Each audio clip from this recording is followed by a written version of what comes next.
so I'll be doing things for about 2 minutes, but I should be back in 1 or 2 minutes. Okay. Also, I picked up the Sefer, the Shulchan Aruch Harav translated, and also Mishnah Brura, which you recommend. Okay. Do I need anything else other than those? In general, I recommend the 39 Malachos by David Ribiat. I'm not going to teach from it, but it's a good resource. A lot of modern questions and practical halachos that he brings.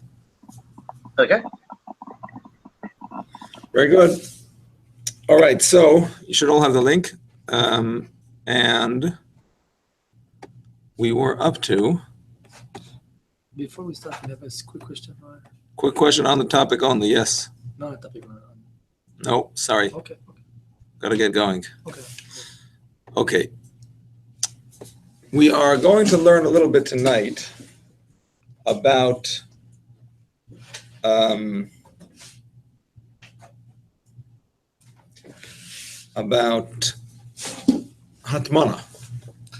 We've been learning until now about Shehiya. Shehiya is about leaving a pot on a fire from before Shabbos. The word Shehiya is from the word shahot, to wait. So it's like to leave something. And we're now going to touch upon the laws of Hatmana. The main issue of Hatmana does not come up until a few Siman from now, 257. But we bring it in anyway on the side now. And the halacha of Hatmana is as follows. We've been learning until now that if you have a pot and the food is already half cooked, certainly if it's fully cooked, certainly if it's mitztamek v'raloi, if it's burning and tasting worse, or if it's raw. In those cases, you can leave it on a fire, even if the fire is not covered. However, there is a halacha that you cannot insulate food, even if it is fully cooked and tasting worse, for example. Even if it's raw, certainly if it's half cooked, you cannot insulate that food in a way that adds heat. Okay? I'm sorry? Okay. In a way that adds heat. What do we mean that adds heat? On Shabbos itself? No, this is from before Shabbos. Don't people put like chicken soup or something, they put a towel around it? That's a problem. They tuck it all in? No, you can insulate with a towel only, because that does not add heat, that maintains the heat. If you boil up a pot or whatever it is before Shabbos, and then you wrap a towel or whatever it is, blankets, pillows around it, and insulate the heat, that's okay, because you're insulating in a way that maintains the heat. That's okay. The chamin usually we do that, Rabbi, right? Before Shabbos? Or on Shabbos? Before Shabbos, only before Shabbos. Rabbi, and the chamin, they put smecha like around the chamin, so you will. On the chamin, if you do it on top of a source that adds heat, Plata. if you do it on top of a plata, you're not allowed to put a towel around it. You're not allowed to put a towel around it. Because that's called hatmana. That is called insulating. Meaning to say, it's an insulating in a way that adds heat.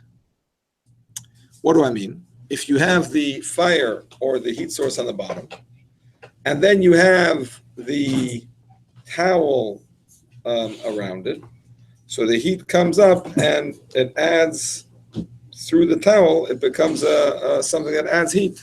Okay.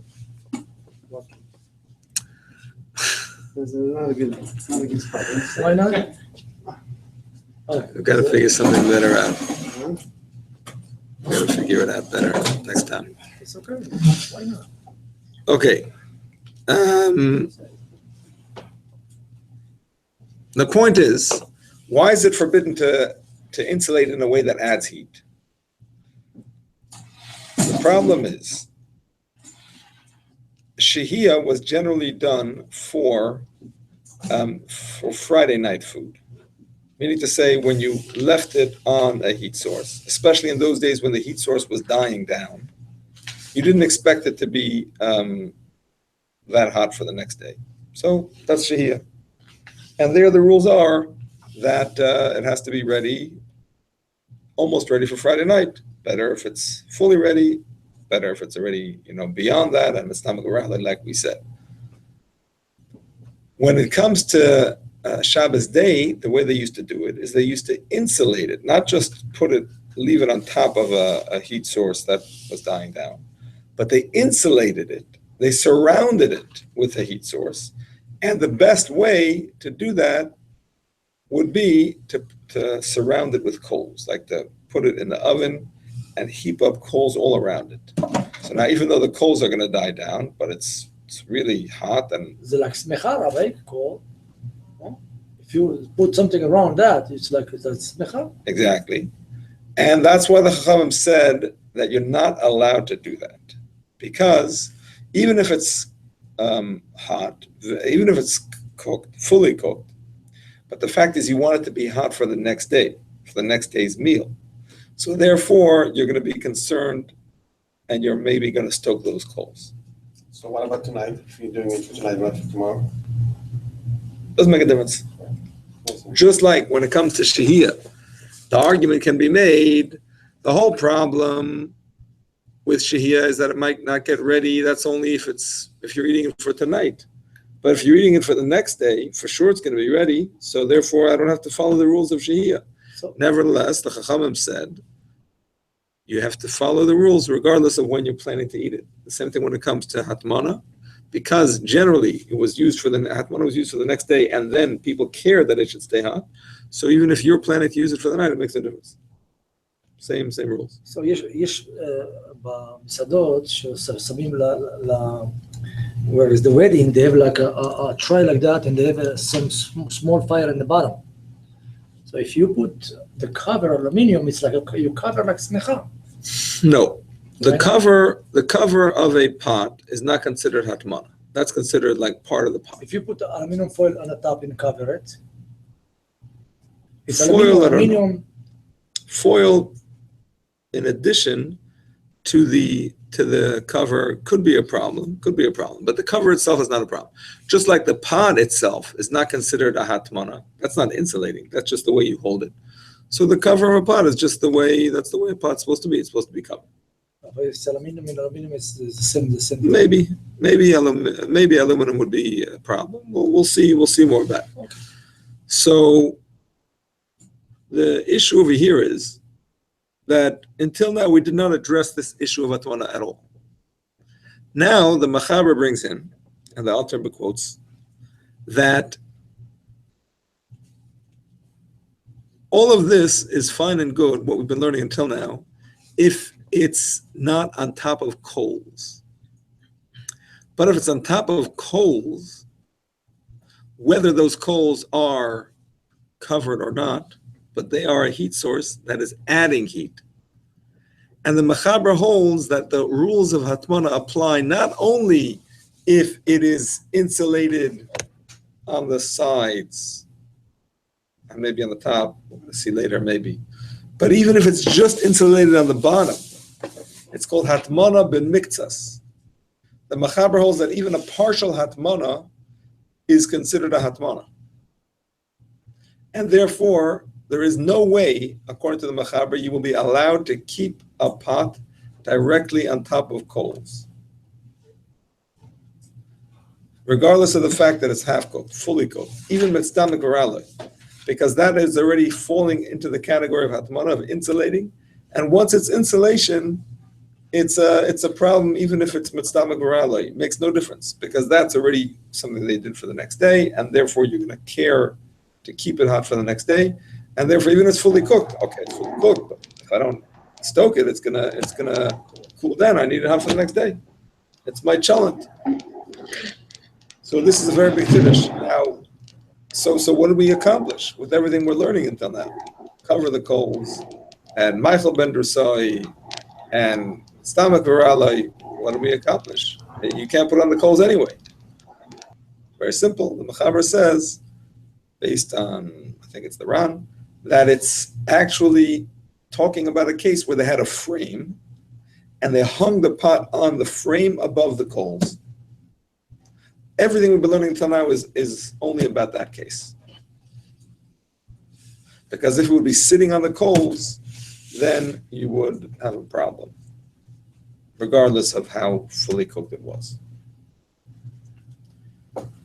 Now, this is only going to be the opinion of the Mechaber. There is going to be the opinion of the Ramah, who says that insulation is only a problem if it goes on the sides as well. Not just the bottom. Not just the bottom. And not only that, but also over the top. The most lenient position, there are actually three opinions in the Rishonim, if we want to get technical.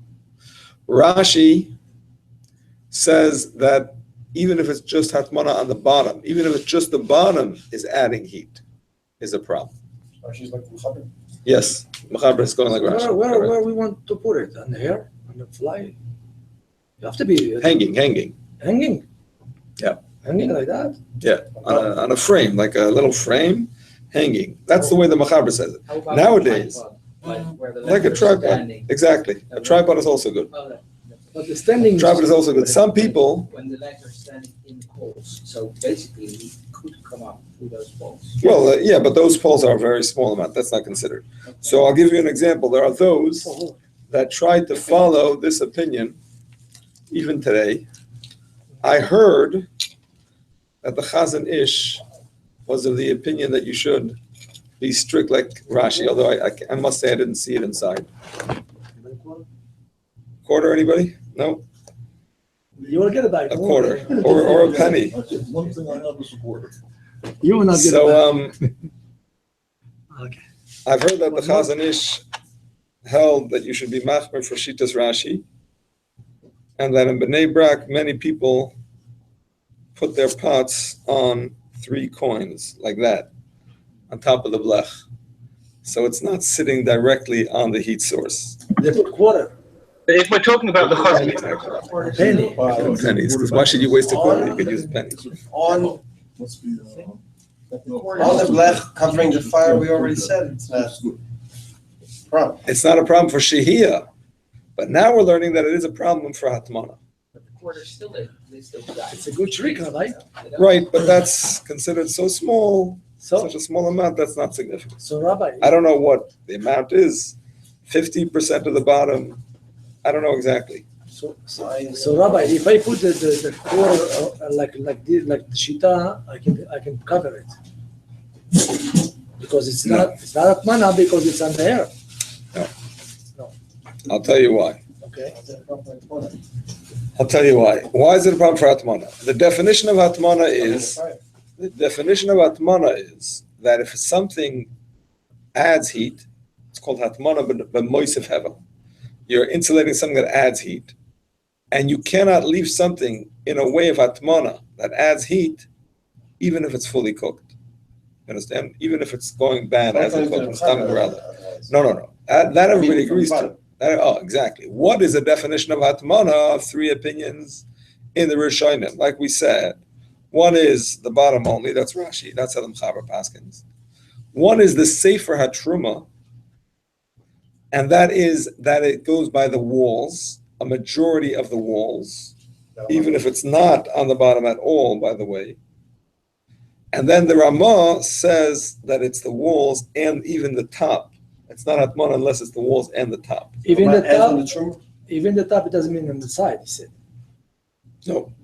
Side, top and sides. The Ramah has on the What about that one? Yeah. Only on the bottom? He is also covered. No, he's not concerned about that. He's not concerned about Hatmana but miktsas. He had the side and the top. Side and the top, correct. The Ramah is the most metal. The Ramah is the most mekel, yes. So the bottom line is, if you want to adhere to the Mechaber's opinion, you will have to find either a frame, a metal frame to hold up your pot above the coals. So it shouldn't be sitting on the coals and it'd be a problem of Hatmana. Or you could use the pennies or the quarters. It's not going to work on the coals, but it'll work on plata or whatever. Coins go on top of the blech. Yeah. Yeah, like the Rabbi did with the quarter. Or hold like the Ramah, then you have no problem. Your quarter. Or if you're like the Ramah, you have no problem. Now, the truth is that there are opinions. I forget where I saw these opinions. Took some notes, so let me see if I wrote it down.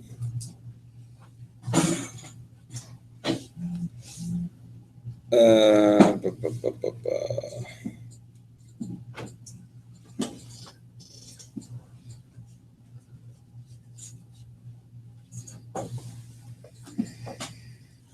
Okay, that's what happens when you learn too much. You forget where you learned it.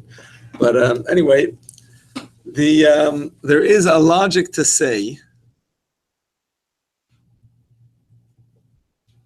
you know what? I think it's actually brought in the Torah.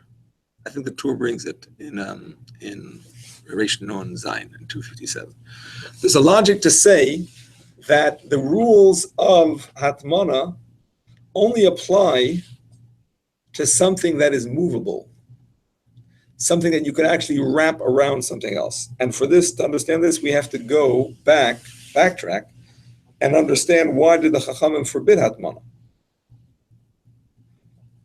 They forbade Hatmana even in a towel, if it adds heat, because there's heat on the bottom, because of a gzeira that you might heat in coals, and if you heat in coals, you might stoke those coals. So therefore, they forbade all kinds of Hatmana, even something you cannot stoke, like a towel. What are you going to do to the towel? Nothing you can do. Nevertheless, it's similar to coals. I'll give you other examples. We're going to see it in Reish Nun Zayin in 257.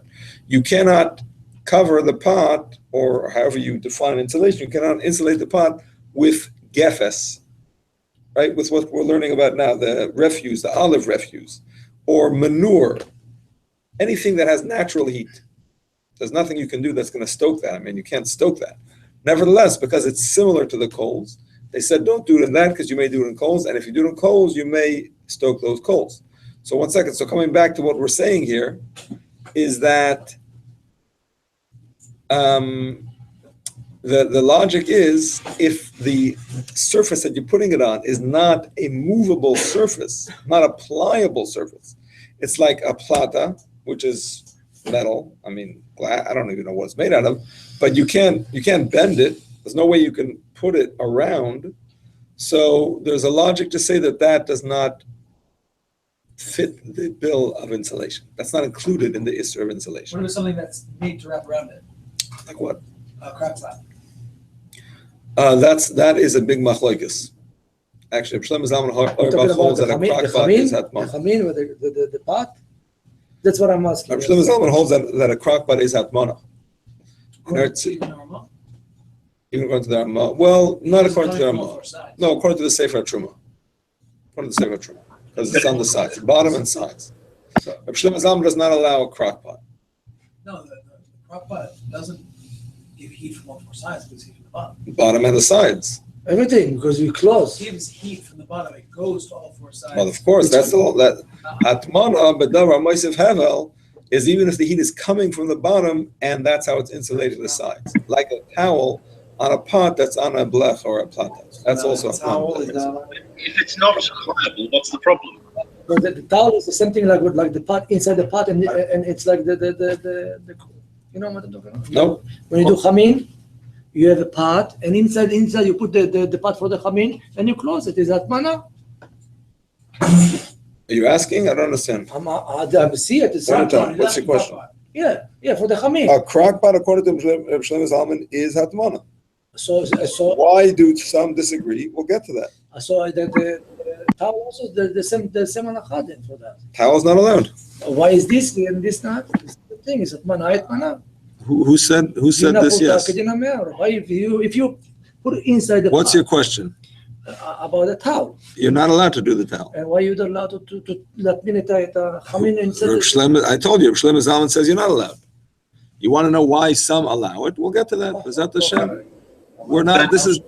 Didn't you say? 257 is where we learn more about this. We're just touching upon it here. I'm sorry. One second. Yes, you had a question. Yes. Didn't you say if it's not pliable, it's not a problem? Yes. A crock pot is not pliable.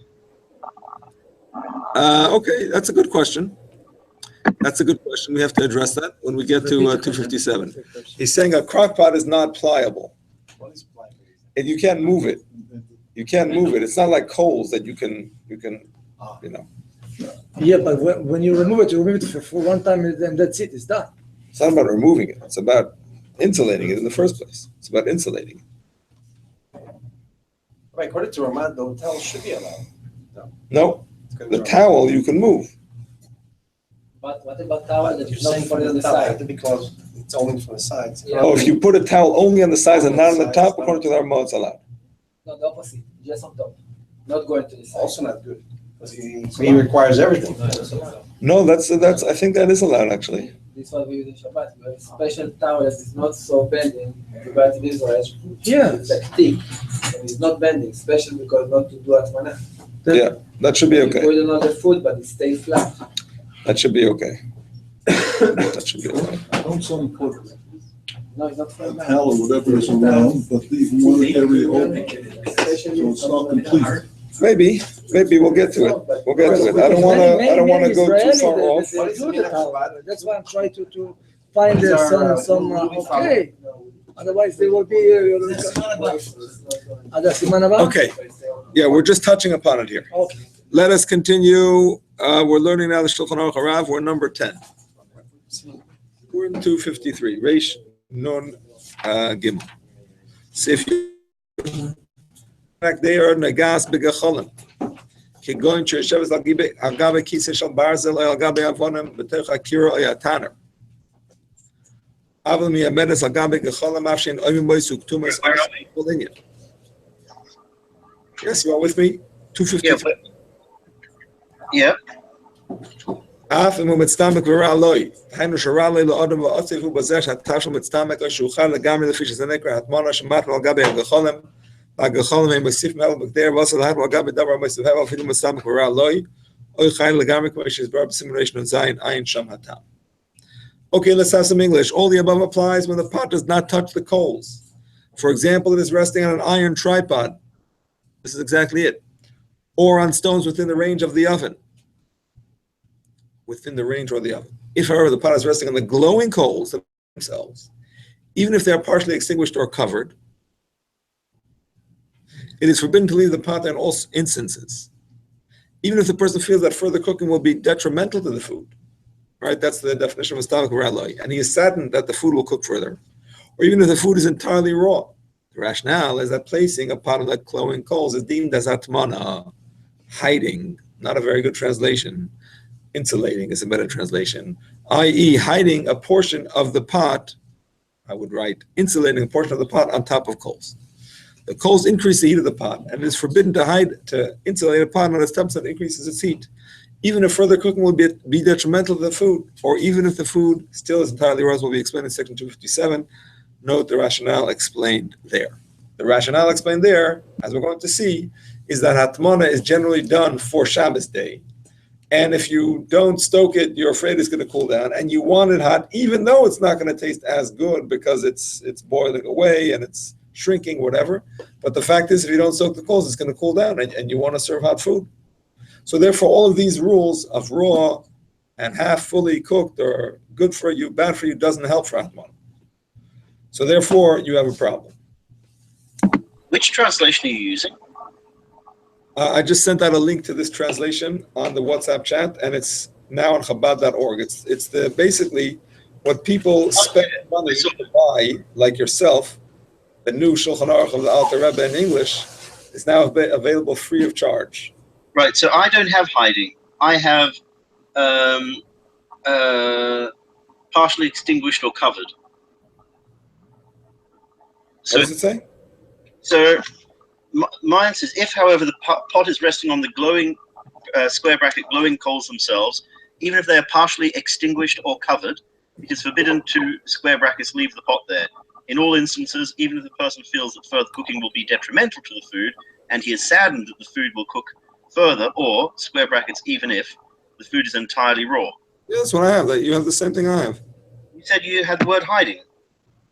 How does the word hatmana, after the word hatmana, how does he translate the word hatmana?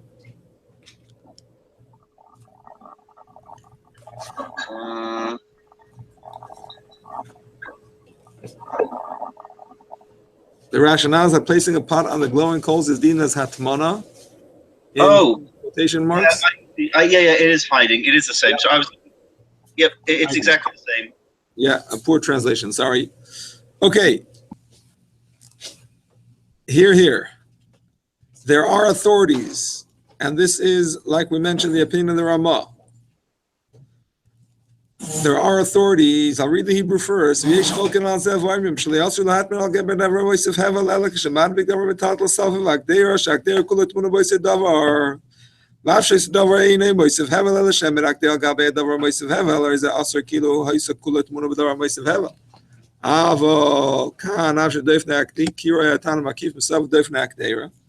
Fafim PM Sosum Lamayim Makom Mokum, Kivin Chain Shum Dobra Metatal Dovuk Sov Defnak there, Ainz and Nikra Hatmana, Vitam Shis Burbs Simulation Zion, Main Trumisa Bramasha, he a medicine Gabi Dobra Masahel Chain Haminhug.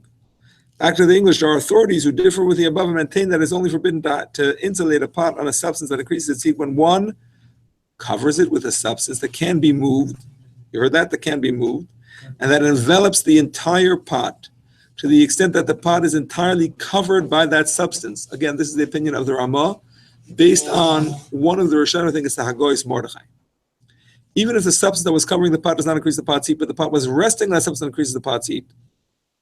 It says forbidden as if the article is entirely covered by substance that increases its heat. You understand? That's the example of the towel. The towel does not increase heat, but if it's on top of something that does increase heat, that thing brings up the heat into the towel. And the towel is a pliable substance, a movable substance, which you can stick around the sides, and therefore it becomes hatman.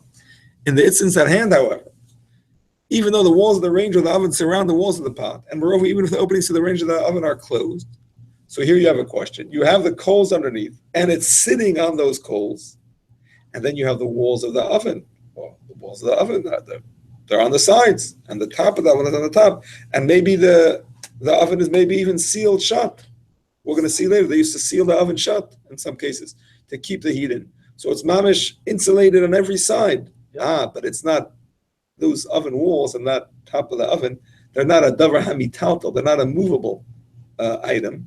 And therefore they're not, you can't even if you wanted to, you couldn't stick them directly like hugging the pot. There's always a space between them. First of all, it has to hug the pot.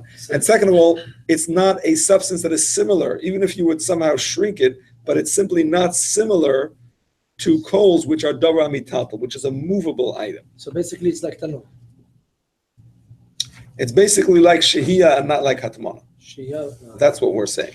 It falls under the rules of shehiya and not hatmana.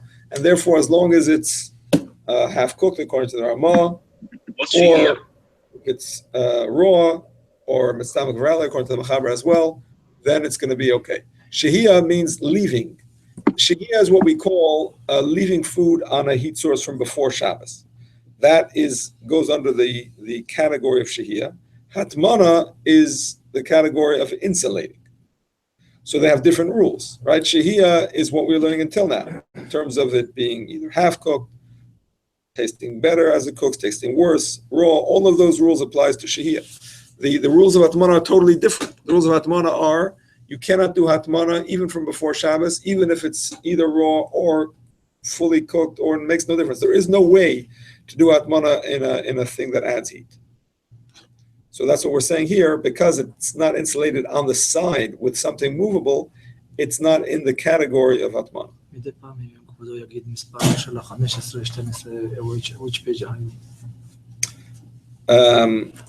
אני פה. 13? It's too small. How do you read this? I have no idea.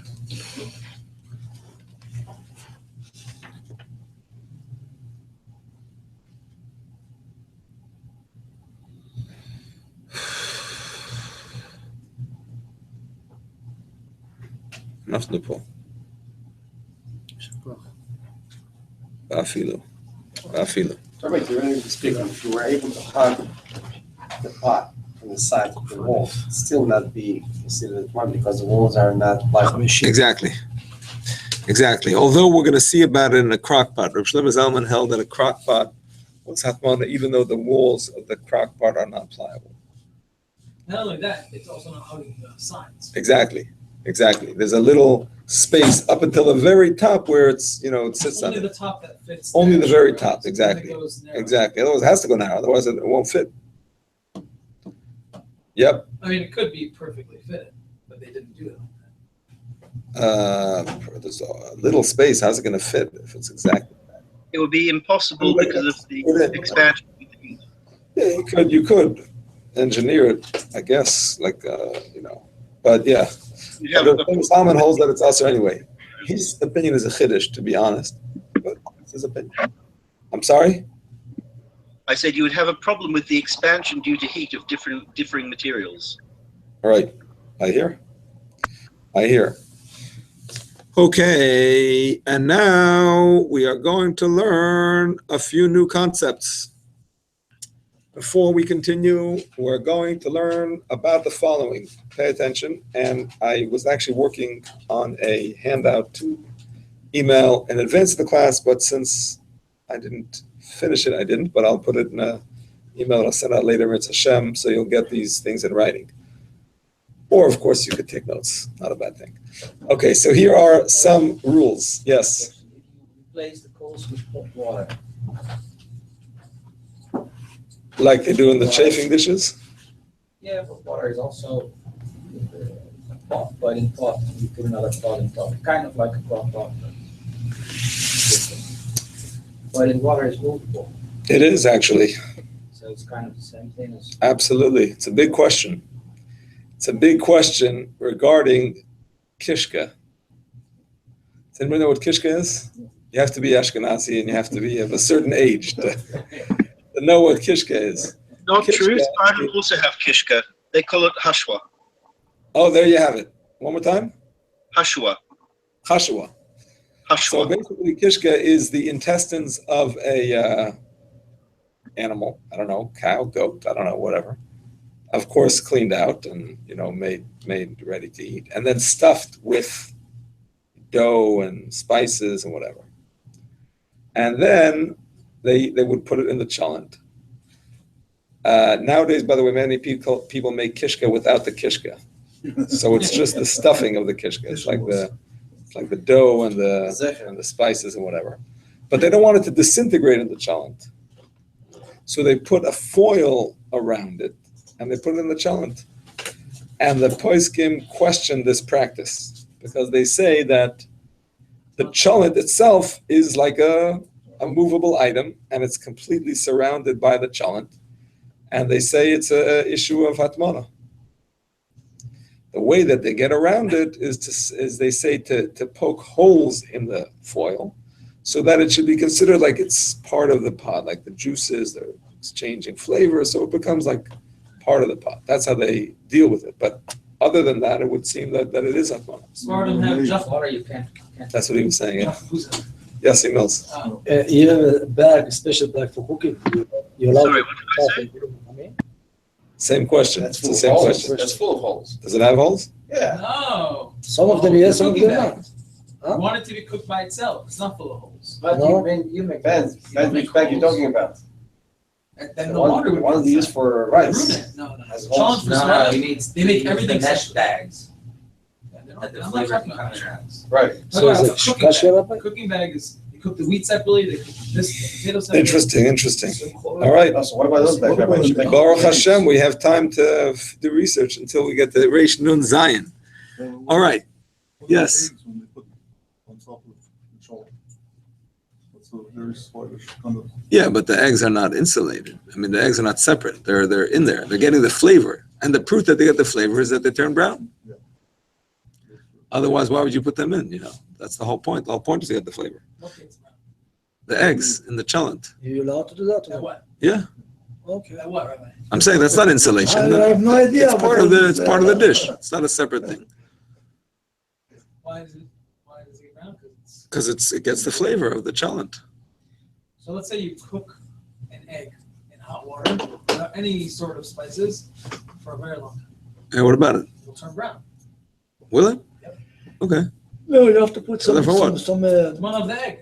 no. No, that's cooking the egg. That's not Only hatmana. with water to cook, you will not get. No. Hatmana, if it's cooking in water, that's not hatmana. If it's a separate item within the water, The water is one item that's cooking, and this is cooking. You're cooking it separately. You're not cooking it in the water. You understand that the water is cooking for its own purpose, and you're also cooking this within that. That's the whole issue of the cholent. You see what I'm saying? Like the wrapped around piece of. Exactly. That's the issue. If you're cooking it in water, then that's just how you're cooking it. That's not called atma. Okay. So before we continue, a little bit of Shabbos definitions. So very important. I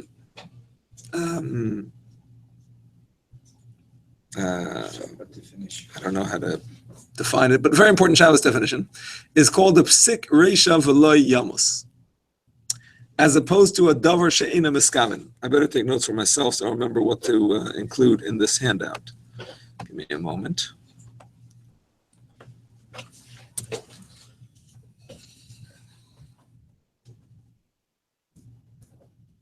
Okay, so you have a davar she'ena miskaven. You have a psik reisha. Davar she'ena miskaven means when you walk on grass, you may be uprooting the grass. However, you don't intend to uproot the grass. And you may or may not be uprooting the grass with each and every step. That is mutter. That is called a davar she'ena miskaven, an unintended consequence, and that is mutter. Actually, in the Gemara, it's a machlokes of Yehuda and Reb Shimon, but we paskin like Reb Shimon, and therefore you're allowed to walk on grass on Shabbos. However, if it's a psik reisha, which means if it's a definite unintended consequence, then it's asur on Shabbos, even according to Reb Shimon, which is the halach. Meaning to say, where does the word psik reisha come from? It comes from the olden days when they didn't have many toys. So sometimes you might want to give your son a chicken head to play with, like a doll, chicken head. Yeah, we Anyway, anyway, that, Rabbi. The chicken, if you flip it and it's going to some position, you get snapped. If it's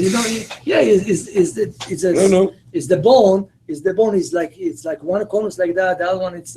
All right, let's say it. You didn't play that? I don't know. I used to play that. All right, there you have it. So the chicken head, you want to give it to your son as a toy. So you're going to cut off the head of the chicken. And you're going to say, I know it's Shabbos. You're not allowed to kill on Shabbos. It's one of the Tefillah Malachas, right? Shoichet. Natilas Neshama, taking the Neshama. But I don't really care if the chicken dies. It makes no difference to me. If the chicken can stay alive with the head here and the body there, I'm perfectly okay with that. Maybe it's an even better toy because it'll make noise. Oh, yeah. So that's not allowed. It's called psik reisha v'lo yamos. Psik reisha v'lo yamos. Can you cut off the head and it won't die? It doesn't exist. It's not possible. So therefore, it is considered a Shabbos violation to do a psik reisha v'lo yamos, even though it's not your intention.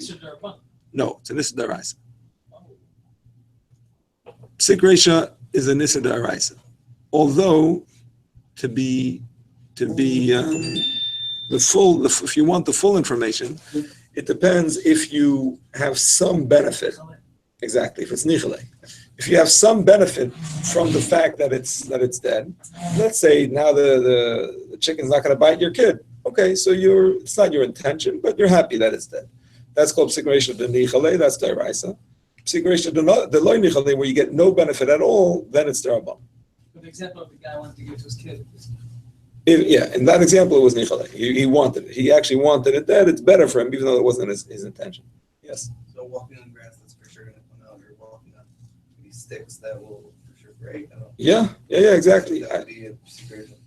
I'm pretty sure. It's actually mentioned when it talks about this halacha in Shin Lamed Zayin. And if it's tall grass, that is definitely going to break. You're not allowed to walk on it. They're supposed to walk slow, Robert. If it's wet, I don't know. Supposed to walk slow, no? When it's tall. Let me see. It was in Shin Lamed Zayin. I'm not seeing it here.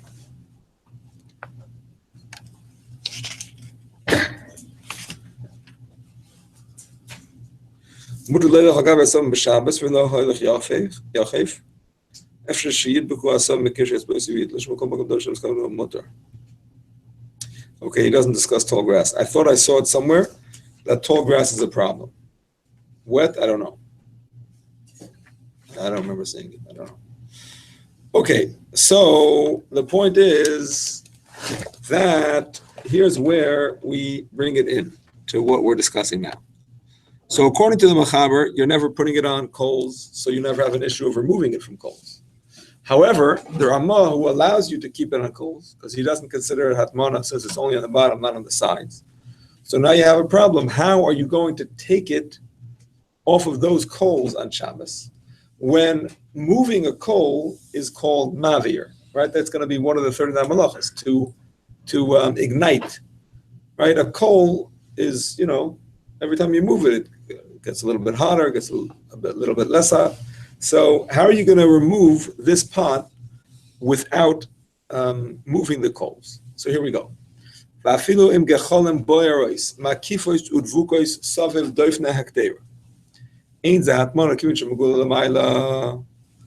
this is still about hatmana. Even if there are burning coals surrounding and touching the walls of the pot, this is not considered hatmana because the pot is open from above. So the Ramah is lenient not just if there are coals below, but even if there are coals above. Ella she'az asel Yisrael litel hakdeir misham b'Shabbos. Fish hakdeir litel hakdeir hu mechates gechol avalyonis v'neflis al tachtonis hu mechabes oison v'hayonis he nevoris me'alein alechit uzeh.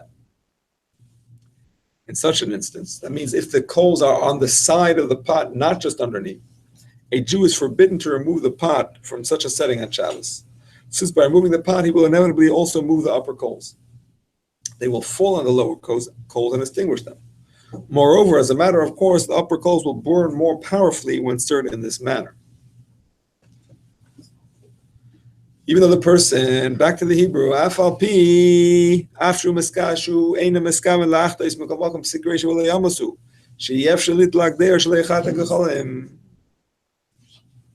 Even though the person does not intend to stir them, it's an absolutely inevitable consequence of his actions, for it is impossible to remove the pot without stirring at least some of the coals. Okay, so if the coals are around the side of the pot, there is no way to remove the pot without moving those coals, causing them to become more ignited, maybe some of them to be more extinguished, and that is considered a sikresha. Maybe it's nichale, maybe it's probably not nichale. It's probably nichale. It's probably the rabbanon, but it's still an isser. Yes. Okay. And now, before we continue, we have to learn another rule. And that is a very well-known rule, Baruch Hashem, although it's not so properly kept. And that is that Amira l'nochri shvus. You cannot tell a Gentile to work for you on Shabbos. And the reason for that is that Chachamim didn't want you to have going working for you on Shabbos because that could lead to your Chas v'Shalom doing the work yourself. Because, you're telling it to this, to that, and to the other, and maybe you'll forget and do it yourself. And therefore, they considered that the goy is like your shaliach. Now, Midairaisa, a shaliach can only be another Jew. You can send another Jew to be your agent, but you cannot send a Gentile to do your agent, to do your agency. Like a get. Yeah. Like a get, exactly. Like Kiddushin, like Truma. All these things you have to send a Ben Bris, a member of the covenant. However, when it comes to Isurim, not just Isurim of Shabbos, but also other Isurim, you cannot have a Gentile do it for you. Like, for example, somebody I was learning with the other day said that his daughter got a dog. And when he asked her how is she going to spay the dog, right, so shouldn't make babies. So she said, it's no problem. She heard from a rabbi, he didn't want to tell me the rabbi's name, that you give it to a Gentile, like you give it to a Gentile, so that Gentile owns it, and you tell him to do what he needs to do, and then you buy it back. How much like Mechiras Chametz? You don't like to buy your dogs anymore. No? Who said that? I think so. You don't know how to sell, maybe. What? No? Why not? I don't know. That's why I heard. No, so Why not? Try the same way. I don't know. I do business with animal. I don't know. No, you can't do business with not kosher food. but in America, dogs are not food. I mean, in Vietnam they are. In America, they're not food. I mean, maybe it's the tamei, maybe some spiritual effect, seeing Dvarim tamei, whatever. But halacha, you're not. Anyway, so the point is that that it's a problem. I don't agree with that rabbi's head, because you're telling him to do it. It's one thing if you sell it to them and they do it themselves, or better yet, if you go to the pet store and it's already done, they did it. You didn't tell them to do it, but if you tell them to do it, that's a problem. Besides the fact that the Rambam holds, this is totally off the topic, the Rambam holds that the Isser of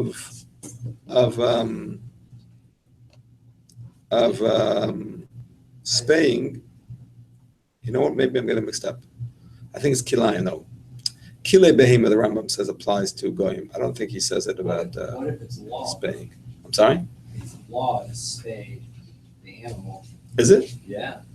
Are you sure? Yeah, you get fined if your animal's not spayed. Are you sure? You're like trying to breed it. Like if you take your animal to the doctor, they're gonna tell you it has to be spayed. Why? Because if it's caught out on its own and it's not spayed, and the city finds it, they'll take it and spade it. That doesn't mean that they have to. That doesn't mean you have to. That just means you can't let it on its own. It's a city ordinance, so unless you have the animal kept in. He We bought. he has point because We bought an animal, and they were saying like if they find the animal on the street and it's not spayed. when Interesting. I don't know. I don't know if that's the law, but if it is the law, honestly, you don't have to buy an animal. because I remember my daughter, she wanted a dog, and I was going to the society, whatever it's called. Yeah, Humane Society. They find a dog and they tell me that they Because they won't let you. He's right. The doctors won't give it the shots that Yes, it needs yes, without yes. being spayed because it doesn't want it. They don't want. I don't think that's true. Yes. I don't think that's true because my friend, Yeah. the fellow who I was learning with, not his daughter, told me that he also has a dog. He didn't spay it, and it mounts every dog that it sees. But he never told me he doesn't have trouble from the doctors. Maybe he bought it in the store for selling dogs, not for the city, for society or something like that. I don't know. Does it for different reasons. They don't want to have more dogs or cats Yeah, running on the that's street. what I meant. It's not because it's a law. Yeah, well. This is the same thing. If they do it, then As a puppy, and there was like places to go get like hair clipping and a shower and stuff. That was the first question out of their mouth was, "Is it spayed? Is it spayed?" Yeah, If your animal's not spayed, we can't serve you. Well, it could just be that they're more wild. They have a lot of hormones, so they're not as easy to deal with. Okay, the point is, how does this all relate to this? Elisha, where are we?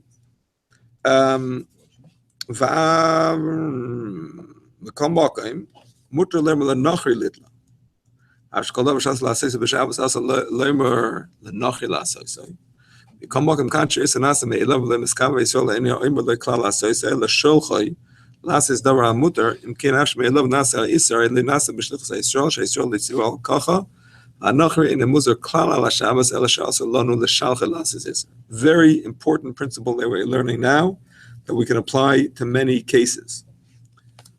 When it comes to Amir L'Nochri Shvus, telling a guy to do something is forbidden by rabbinic law. That's if you're telling him to do an action, which the action itself is a malacha. The action itself is a forbidden labor. like directly, Rabbi? Directly. You tell him, put the pot on the fire, take the pot off the fire, turn on the fire, turn off the fire, all of that. If, however, you tell him to do something, which in and of itself is not a malacha, however, an inevitable consequence will be the malacha, definite consequence, like a psik reisha, but it's not the action, it's a result of that. Well, then you're allowed to tell the guy to do it. Because open a window to make a candle go out, but you can't tell him. So you can tell a guy to open a window that will make a candle go out, but you can't tell him to make the candle go out. Yes, that's true. You can tell him to open the window, even if it will for sure make the candle go out if there's a wind blowing. But that's not the action that he's doing, and that's not what you sent him to do, even though he's for sure going to do it. The point is that the way they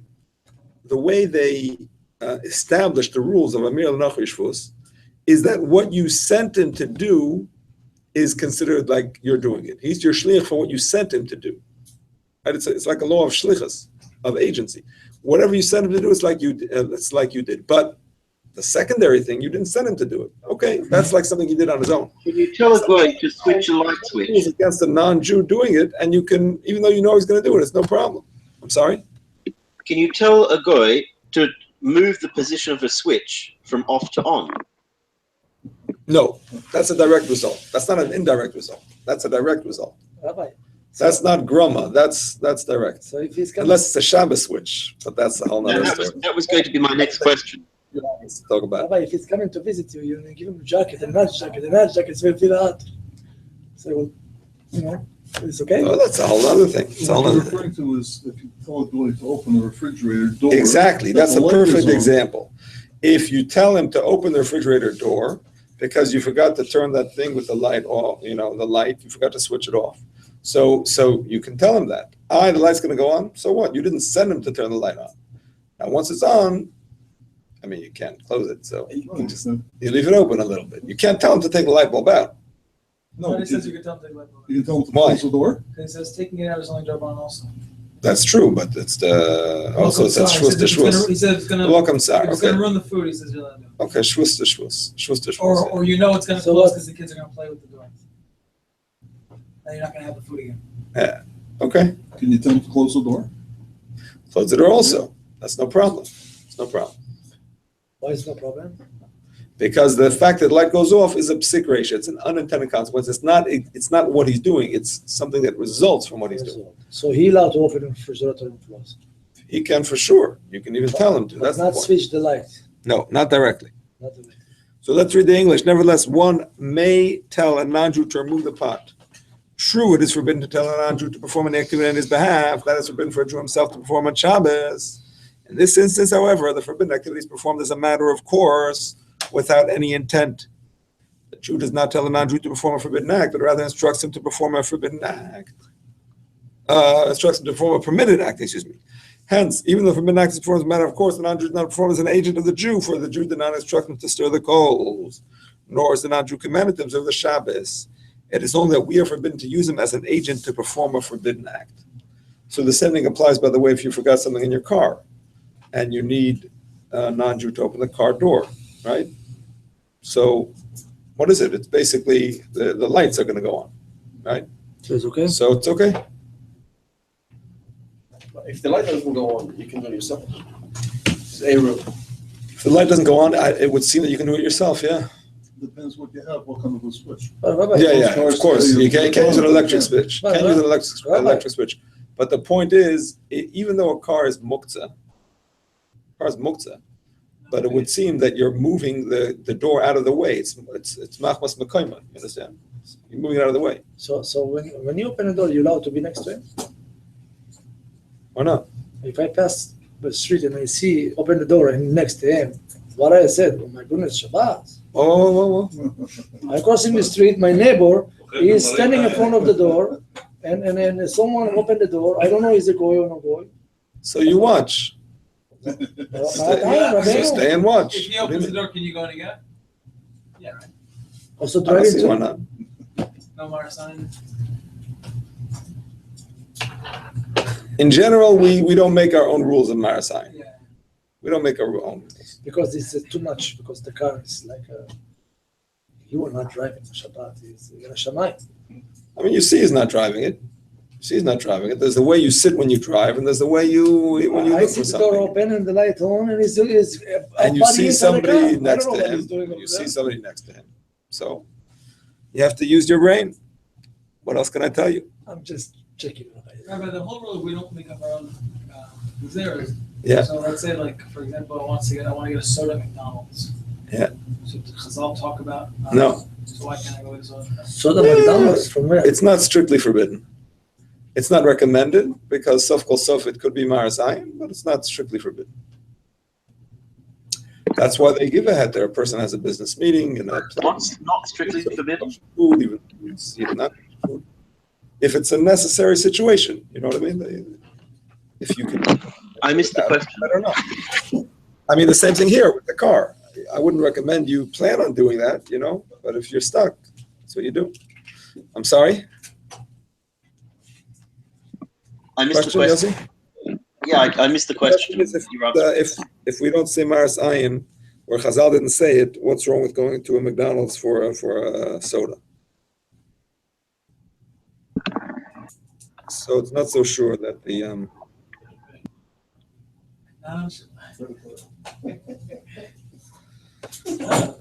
Okay, David says it says in the Zohar HaKodesh that a dog in the house nullifies the effects of the mezuzahs chas v'shalom. It makes it like you have no mezuzahs in the house. I would have to see that in the Zohar to accept it. Not that I'm saying it's not true, but sometimes quotes from Kabbalah and the Zohar can be, kind of just bandied about too easily. So I don't know. The Rebbe owned a dog. I don't think it stayed in the house. It was in the backyard, but it was for protection, and he owned a dog. So I'm not going to say it's forbidden. It's definitely not forbidden. Maybe in the house is a problem. I don't know. I'm sorry? Yeah, it was a thing people had for protection. It's brought in the Gemara. Yeah. On Shabbat, there is a store next in the shopping center, and they sell, like 7-Eleven. And we used to go there. We just pick up like a few bottles of Coke. If we get stuck, and he knows we're not paying him, we make an agreement. After Shabbos. Go after Shabbat. Right. There is an last bank. You're allowed to do it, and there is no electric door. You just walk in, pick up the drinks, and we go. We did it with Rabbi Korb. Yeah, I believe it's okay. On Shabbos, it's okay? Yeah. Oh, wow, I thought I would love to. What's the difference? I remember reading the Afghan Yom Tov, it's okay, but not on Shabbos. No. There's a Siman in Shabbos, Shin Chav Gimel, that talks about how you can buy on Shabbos without using key words. There are certain words you can't use. Din hashala v'kinyan tzorkei Shabbos adachas hakelim. So basically, you can go to the store, which he has to open from the back. A Jewish store owner can't open from the front, so people shouldn't think he's open. You know what I mean? But basically, if you take it without saying certain words that sound like buying, you can. More so just walking and taking it. Yeah, if you don't say anything, for sure.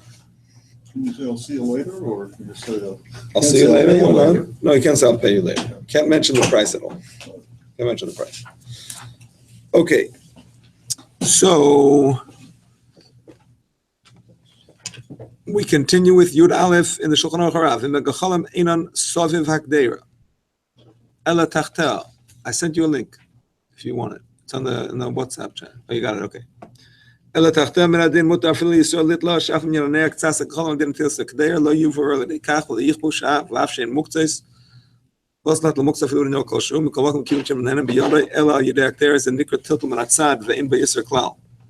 Wow, so many important new rules. Got to make a note of this. 1 second.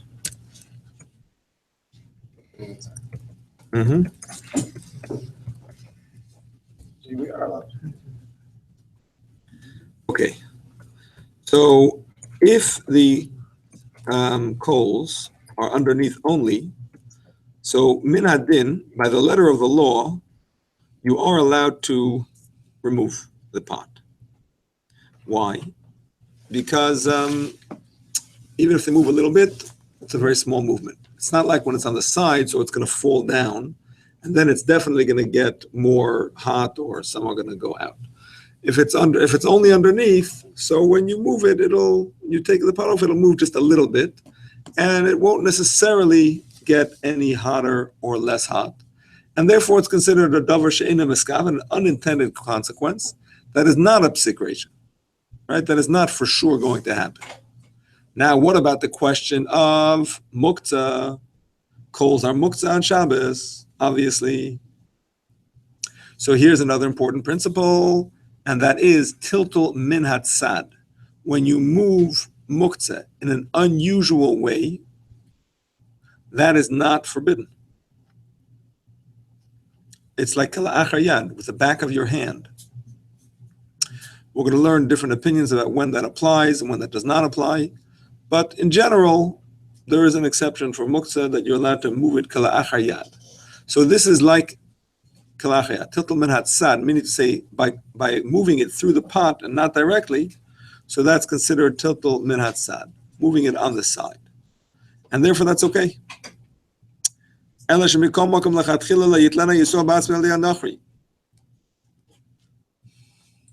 Even so, it's an initial preference that Jew should not remove the pot himself, but should instruct a non-Jew to do so.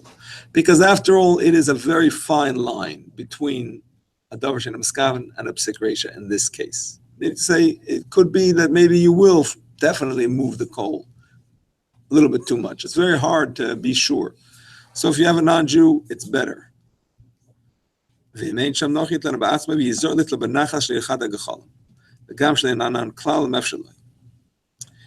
is not present, the Jew may remove it himself, but should take care to remove it gently, so he will not stir nor move the glowing coals at all if possible. The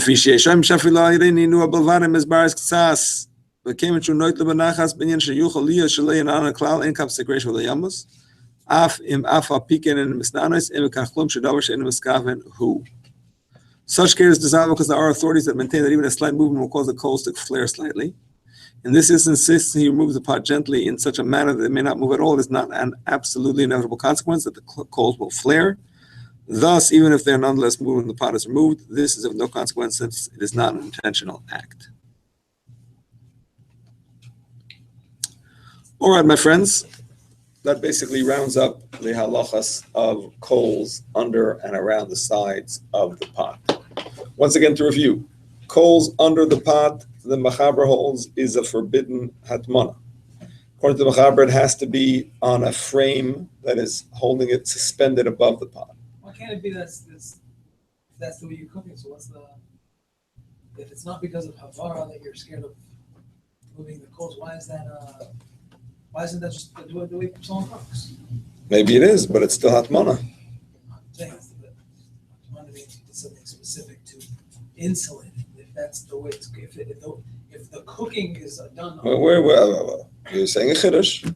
You're saying hatmana only applies if you specifically do an act of hatmana. No, that's not what I meant. Who's that? I'm trying to say that if the coals being on the bottom of a pan. Okay, so let's say like this. Forget me asking the question. Why is he saying that? And where is he? Who says what in the Gemara? What is he getting that? It's a very drastic view compared to the other two views. The other two views has to be the sides also, which is logical. I'm saying I'm not trying to use others. Others are paying the whole 360. I mean, where do we get it from? Where does he get it? I mean, the Gemara doesn't specifically say how much of hatmana is considered hatmana. There is no specific Gemara that says hatmana on the sides, on the bottom, It's not like it's a machlokes amaroim, and this one passes like this one passes like the other one. The Gemara leaves it ambiguous, does not address it. However, there are ways within the Gemara that the Rishonim try to prove from, whether it applies to only on the bottom or also on the sides. And I cannot say that I have those ways on my fingertips. Okay. But basically, in Reish Nun Tes is where we discuss the muktzah laws relating to hatmana. Meaning, say, if you did a hatmana in something muktzah, how do you get it out? And that's the basis of the discussion. Because there we see that the hatmana was done in a way that it was surrounded, and sometimes even on top, and that's why it was a problem to get it out. So that's where the Rishonim that say that it only applies on the side, maybe even on the top, that's what they base it on. Because in that discussion, we see that's how they did it. That was the example. That was the example, but That's the Gemara's example. that was the Gemara's example. But Rashi and the other Rishonim that hold that hatmana is even on the bottom, they can say, well, the Gemara was discussing those cases because it was relevant to the muktzah laws. But that doesn't mean it's not hatmana if it doesn't have that. You understand? Yeah. That's the basic discussion, but I can't say I have the details on my fingertips. Okay, so we're going to learn that. I wasn't going to do Reish Nun Tes. Okay. Reish Nun Zayin, yes, because that's hatmana that's relevant in terms of crock pots and towels. See it there. That's where you use it. Well, we'll see more about these three opinions, but not about the muksa things, because that we don't really do that kind of atmana now. Sorry? Review. So the coals on the bottom is a problem according to the Mechaber, regardless of how you take it out. According to the Ramah, the coals on the bottom are no problem. Even the coals on the side are no problem, as long as it's uncovered on the top. By the way, like I mentioned before, there are Rishonim that hold an intermediate view, that coals on the side are a problem, even if it's not on the top. And many Achronim are strict, so they don't rely on the Ramah only. The Alter Rebbe, for example, is strict. If it's just on the sides, he says that's not allowed. He doesn't say it here, but he says it later, that even just on the sides is a problem. So we follow that?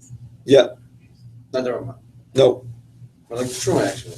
Sefer Truma, exactly. Even if it's just around the sides, Alter Rebbe in the Madur Basra, and the later version of what he wrote on Reish Nun Tes, that's how he sides with. And Sephardi? Sephardim hold even just on the bottom. However, you can be lenient. There's reason to be lenient if it's a surface that is hard, like a plata, or like a electric coil. Like a rock. I'm not sure about a flame. I'm not sure how does a flame, what's the consideration of a flame? Because that's, I don't know what it is. Movable, I don't know what it is. But it's suspended above anyway. Or a plata, there's room to be lenient even for the mechaber, because it's not like a movable thing that can be used for The instance. flame is usually suspended above, like a tripod. Okay.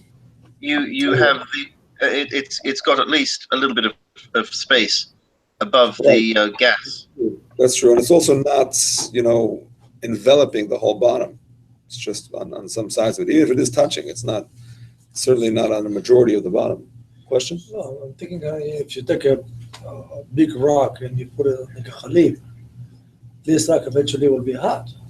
And this is salad. You can put the pot and you don't move any gechal after that. You can move. No. Ze lo ya'azor lecha.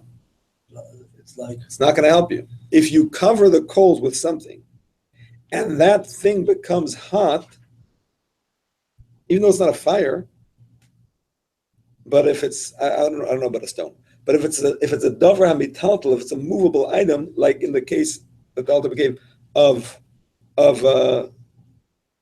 ashes, you cover the coals with ashes. So you're not putting it directly on the coals, but you're putting it on the ashes, and the ashes are moisef hevel. They still add heat because of the coals underneath them. So that's also a problem with one. Maybe a stone not, because a stone is not davar mitatl, it's not movable. yeah, it's not. Okay. All right, the plata is not connected. Are you saying that covering the coals is a problem? One second. Yes, I'm sorry. One more time. The plata is not connected to the wall. Plata is not connected to the wall. How does it have electricity? It's not plugged. Yeah, just saying. It's very hot.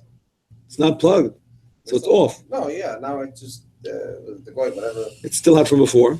Very hot from before. Yeah. And I'm just surrounding it with a towel now. The plata. No good. It's at mana. No good. Huh? Why? It's still that's okay. No good. Who said? Rabbi Marlow? All said, told them that if it's not plugged in, I don't know.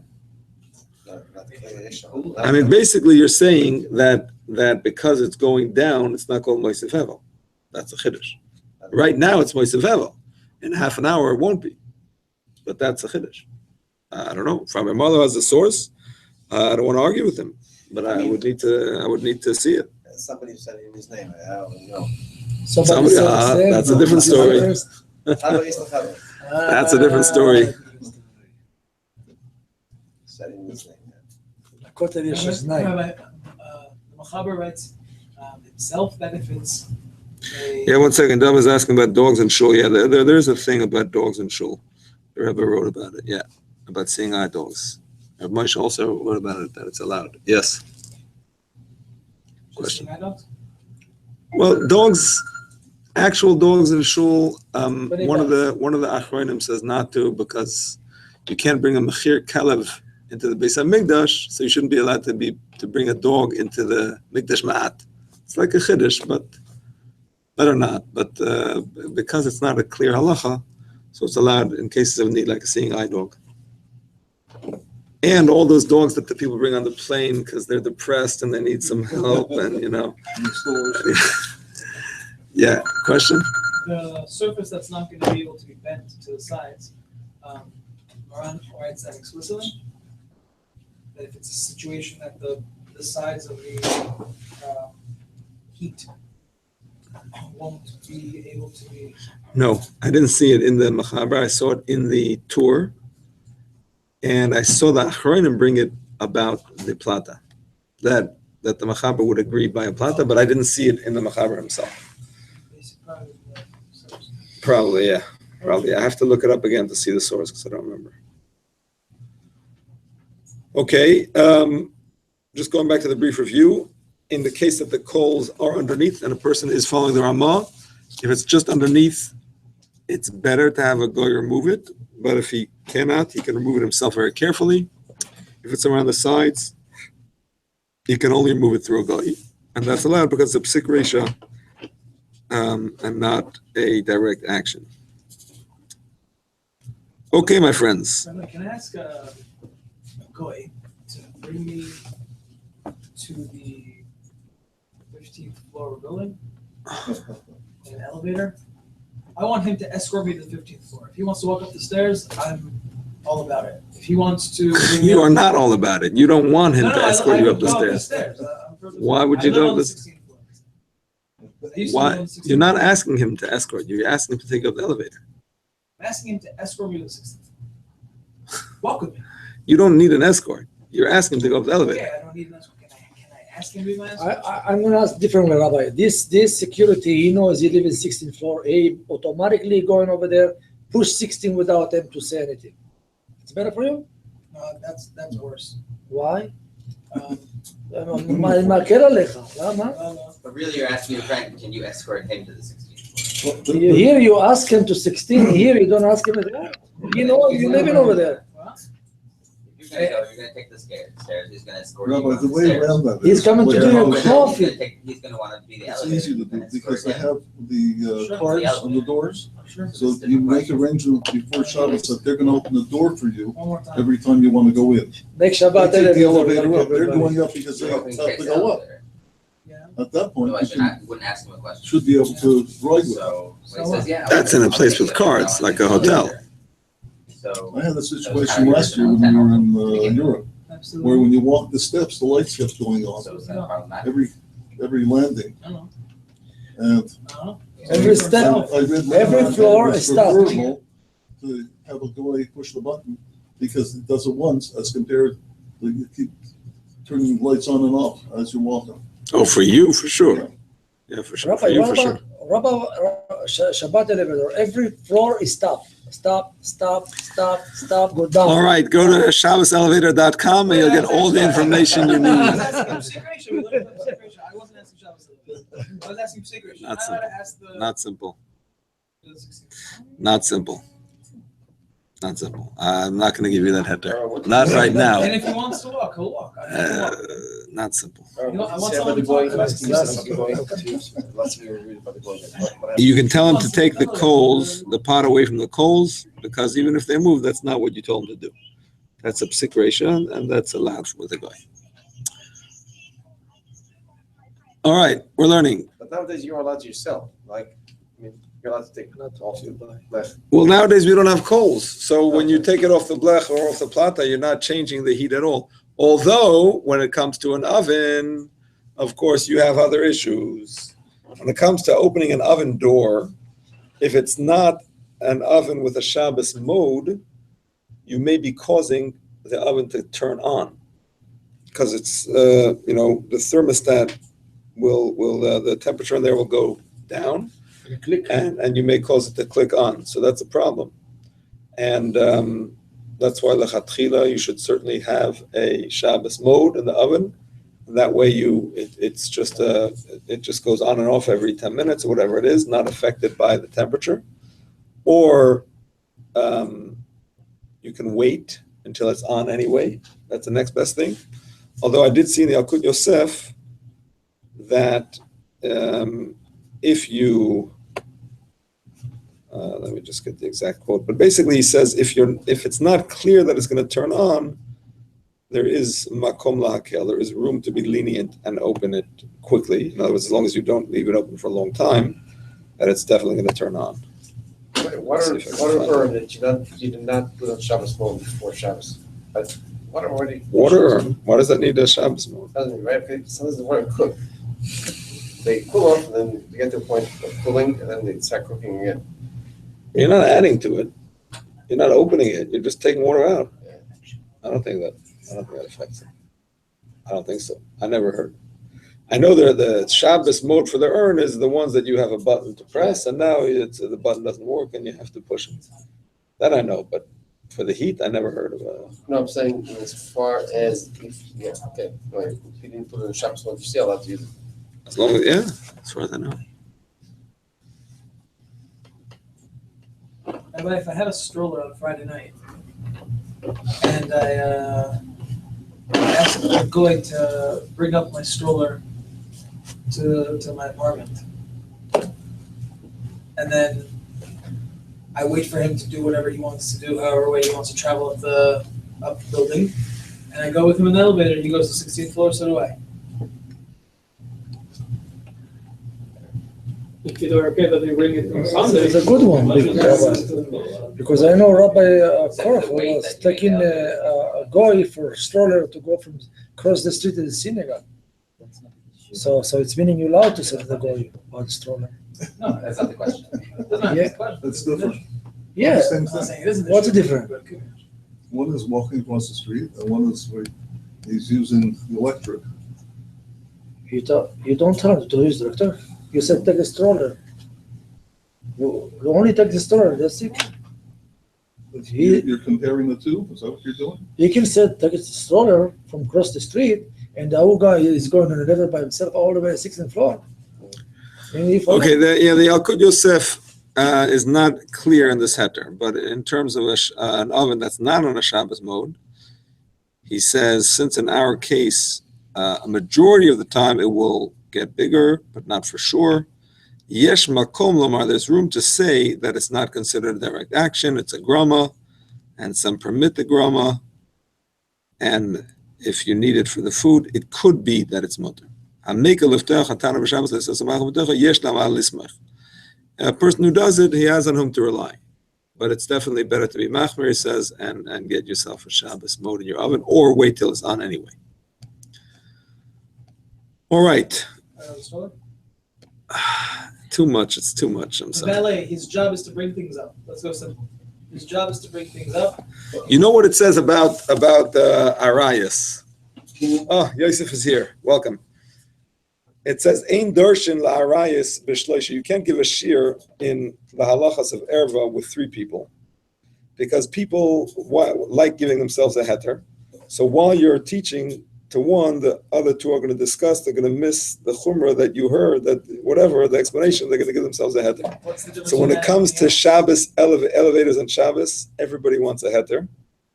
And therefore it's not something to be discussed on one foot, because people will take any heter that you give them and they'll just run with it. I once gave a heter to a woman who was pregnant, and it was Rosh Hashanah, and she wanted to go to shul, and I gave her a heter, Amir L'Nachri, Shvus to Shvus, elevator, whatever, Rosh Hashanah, shul, a big thing. And then I heard a few months later, I've said this over in this class, I've heard a few months later that in such a building, everybody uses the elevator with the goy, because Rabbi Citron said it's allowed. Halavai, they would listen to me. Rabbi Citron said it's allowed. So that's it. I'm serious, I don't give a heter for Shabbos elevator that stops in every floor, whatever. Maybe yes, depending on how it works. But Amir L'Nachi with the elevators is very complicated. That's actually really terrible. There's only one building that's using your name for the heter. Because people use it just randomly, not necessarily for a proper heter. Yeah, but it's not shvus to shvus is not always mutter. It's only mutter in certain circumstances. Say you need to go Kiddush. I'm saying, but it's a heter that is taken out of proportion, is what I'm saying. 101. What do you say, Yossi? If you don't do it, then you're going to have to. Yossi, what do you say? It's really terrible that it's only one building that's using your heter. I'll tell everyone about it so that they can all use it. It'll be famous. No. What can I do? All right, moving along. Yud Beis in the Shulchan Aruch. Kol makom shenesbar shasa lashes kaf shenesbar shkol Michael ben Rusoy Yimar v'Shia afilu b'Shogeg sheshachach Hasham oy sheyisamer shu mutter aser bein loy bein la'acher mad sheyamtinu mas Shabbos b'chdei sheyasu. Okay, here we have a very significant chumrah. What does it say at Mana? I'm saying before he just finished one, now he's going back to Shehiya. No. This whole Siman is about Shehiya. But while we were talking about Shehiya, we had to point out that it could be also a problem about Mana. Now that we've explained that, we go back to Shehiya. The main Hatmana is later. Okay, so here's the thing.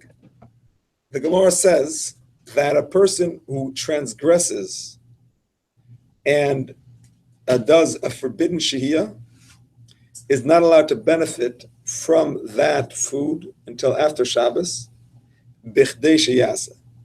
Bichdei sheyasa means as long as it takes to do that thing that was done. Meaning to say, he left it on in a forbidden way.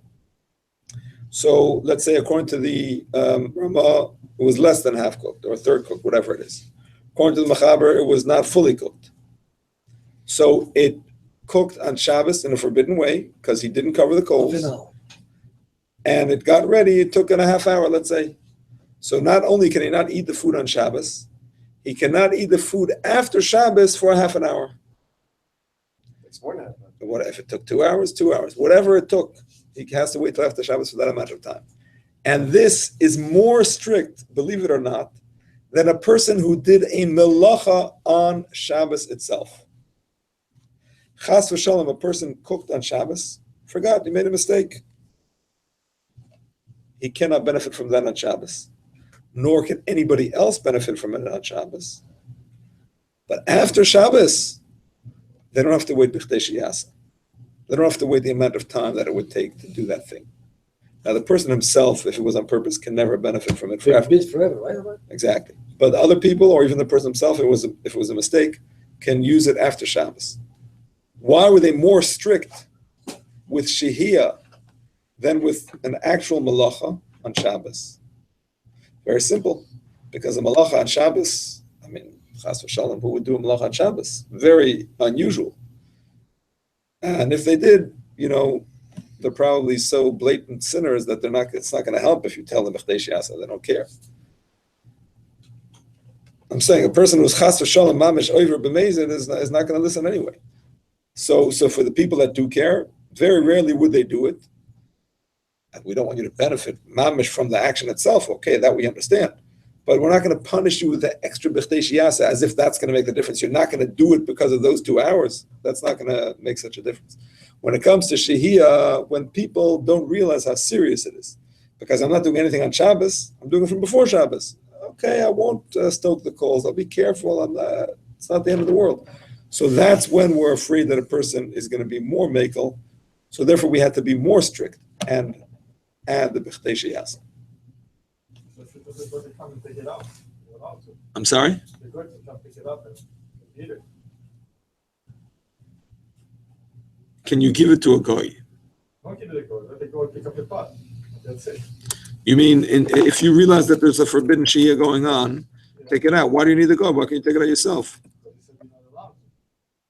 If it's on coals, it's not on coals, you can take it out. Oh, you mean, yeah. In whatever way you're allowed to take it out, you can take it out. Absolutely. If it's not on coals directly, if it's on coals with a goy, absolutely. Not only that, but it's a chiyuv. One second. One thing at a time. It's a chiyuv to remove it. Besides the fact that it'll save you from having to wait b'chdei sheyasa, it's a chiyuv to remove it. I want to point that out. When we say that you can't do it, we don't just mean you can't do it before Shabbos. Even on Shabbos, when you realize that it's on in a forbidden way, you have to take it off. You understand? Wait, why do you have to take it off? I'm sorry? I would have thought it would be muktzah because you're not allowed to benefit from it. Why do you have to take it off? That's an interesting question. Why is it not muktzah? I was actually talking about a case when it didn't become significantly changed yet. If you realize right in the beginning, so it's actually not muktzah. But you're asking if it's muktzah. So first of all, you could get a goy to remove it anyway. But I hear your question. Yeah, that's a good question, actually. It's a good question. Could you say that it would burn and make the house very smelly? It would seem to be muktzah on Shabbos. It would seem to be muktzah on Shabbos. It's forbidden for you, for everybody. Remove it. How can it be muktzah if it's a mitzvah?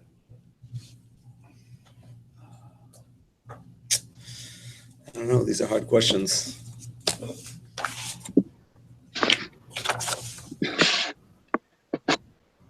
Can something become muktzah on Shabbos if it was not muktzah bein hashmashtos? Yep. Yes, it can. And are you allowed to move something that's muktzah if it would cause a noxious smell?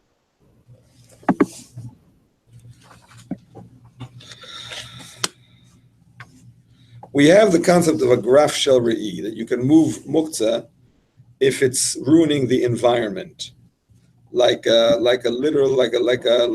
chamber pot. Or burning food on the fire? So maybe the same applies to burning food on the fire.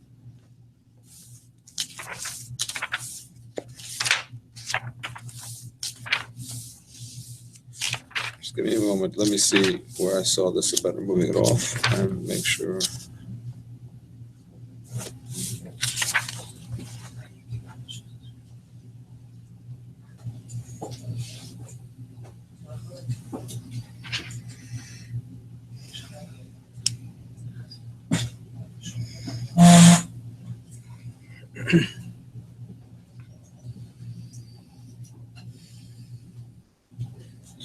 Okay, the only quote I have here is talking about the beginning of Shabbos. It's a quote from the Shulchan Aruch Harav as well as from the Mishnah Berurah, that you can't put it on from before Shabbos, and if it was on, you have to remove it when it becomes dark. So that's not clear if that means you can remove it after it's already forbidden. Maybe it means just Shabbos just started, so it's not muktzah yet because it's not forbidden yet. So maybe that's the only case. Maybe after it's already forbidden, maybe it's muktzah. I don't know. It's a good question. It would seem to be muktzah. I don't have an answer on the spot. All right. So the Gemara actually is not sure about whether it applies to a person who does it by mistake or not. And in fact, the Gemara questions, and the Gemara says yes, because if they wouldn't forbid it when it's done by mistake, a person might do it on purpose and say that it was a mistake. So therefore, they forbade even a mistake, not only for him but also for other people. Now, there is another area of halacha that the Shulchan Aruch Harav does not go into here, because he's passing like the Rambam. However, according to the Machaber, we have to address the following. If a food was left on the fire in a way that is mitztamek v'yafaloi, but it was already fully edible before Shabbos, so he wasn't allowed to leave it on, but is that considered a benefit? Is the food forbidden? It was already fully cooked. It wasn't as tasty. So the Machaber actually passes that is permissible. Even if it was Avar V'Shiha, even if he transgressed and purposefully left it on, but because he did not, it's not considered a benefit. It didn't really change. Wait, what did he do wrong?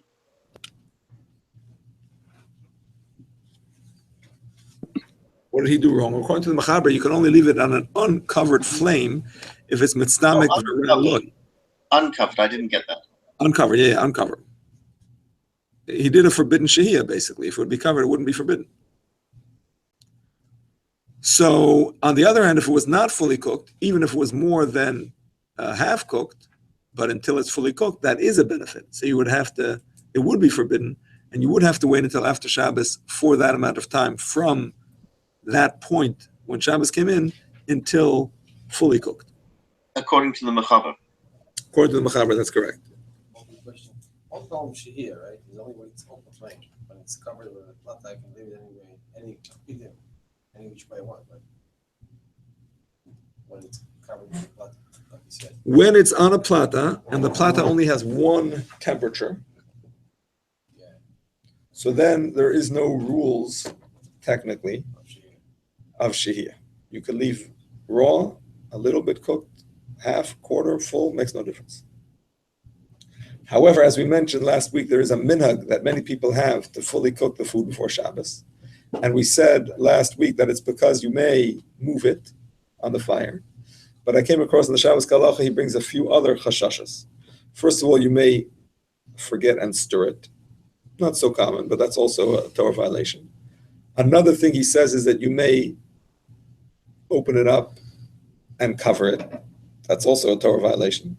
If it's not fully cooked, right? Opening and closing it is helping it cook. It's not real fire.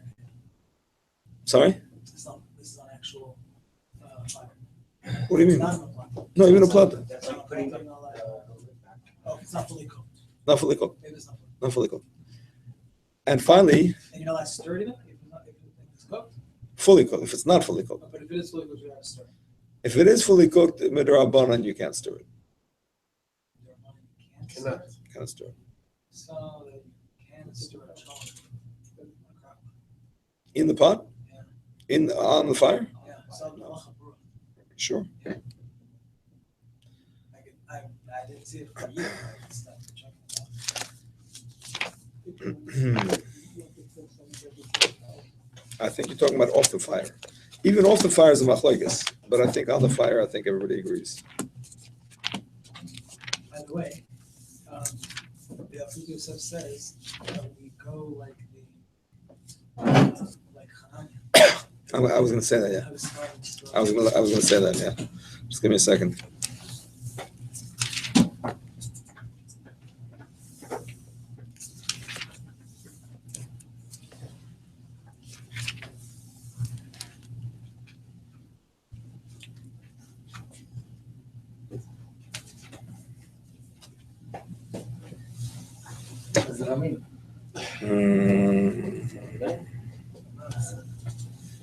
Mileage.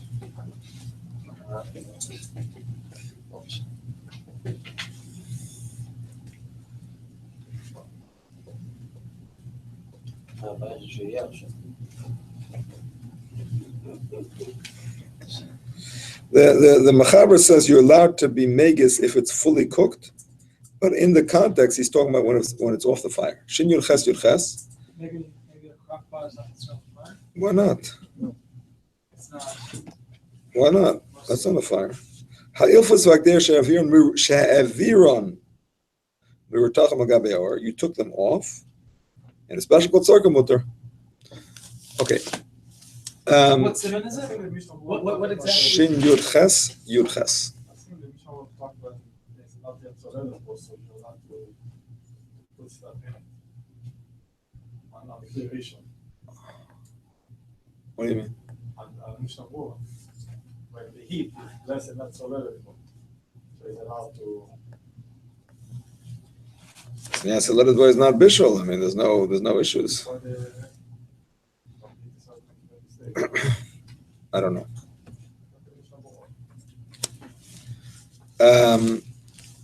I did want to say another thing that I came across. Why people are, I wrote it down here, so I shouldn't forget. Why people are machmer.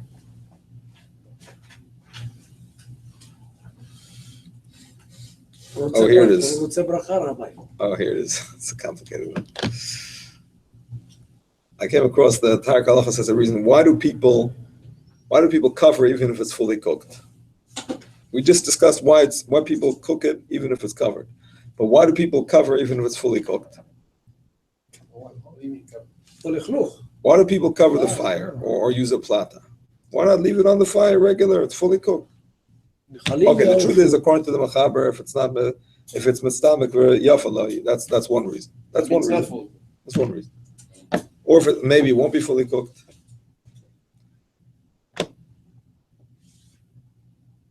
So last week we said, first of all, to be choishish for the sheet of the mechaber. Second of all, because sometimes it is fully cooked. It's not. This way you just covered. No problem.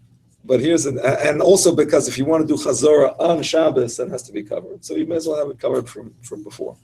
But here's an amazing thing that some people say, we're going to see tomorrow, hopefully, that some people say that the rules of chazorah apply even before Shabbos. Believe it or not. Believe it or not. It's Tosfos. It's not a nobody. That means when you put on something, you take something off the fire, not when you cook it the first time, but if you take it off and you put it back on, you have to follow the rules of chazorah. And therefore it has to be covered. They made it clear, if you do it right before Shabbos, you make them do it on Shabbos. So they apply the rules of chazorah also before Shabbos, believe it or not. Like Mincha, limit of time, no? We'll see. We'll see tomorrow. Okay. Same halacha where the woman asked the husband to check if it's okay, and he checked and it's not okay, and fixed it. No, different. Similar to this. The same. Okay, so now, if Tosfos makes a gezerah, does everybody have to hold like that? No, it's actually not the main halacha. It's a chumrah. It's a chumrah, but I'm saying that maybe a reason, if you want to do that chumrah, it's a reason to cover the fire. Okay, so now to just to. I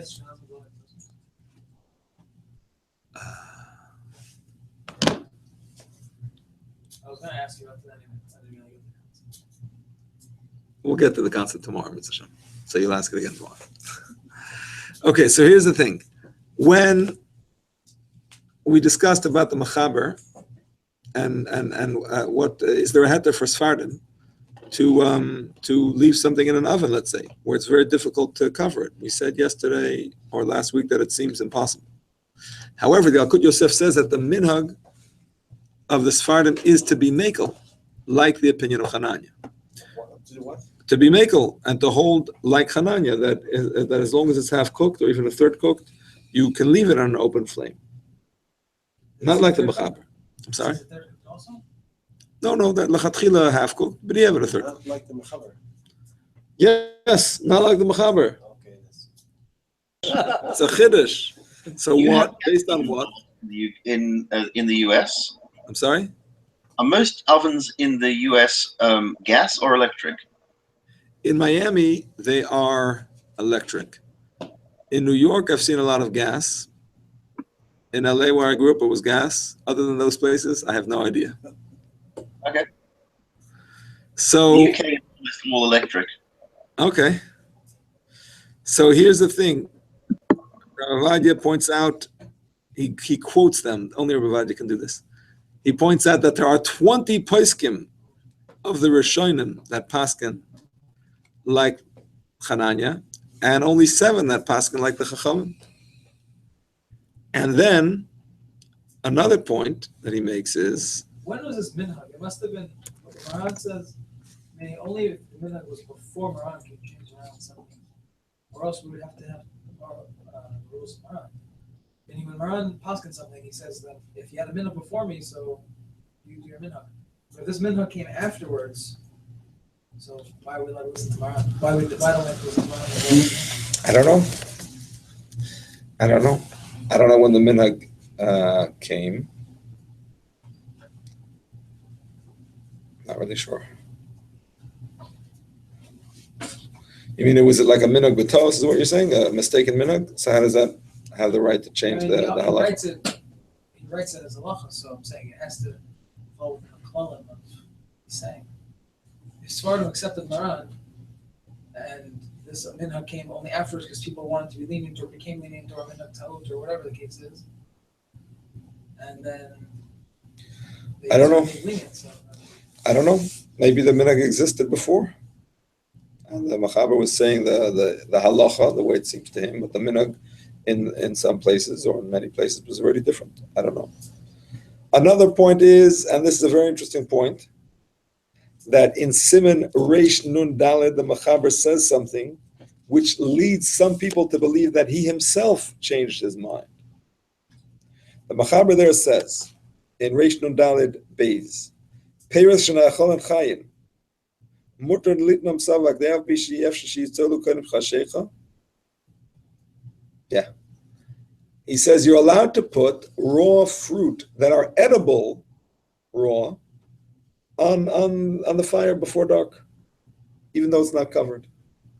And the Vilna Gaon explains in the Bir Agra that raw edible fruit is like Michael ben Drusoi. It's like something that is half cooked because it's already edible. Okay, you want it to cook. It's going to taste better. Okay, but it's already edible. What's an example? Apples.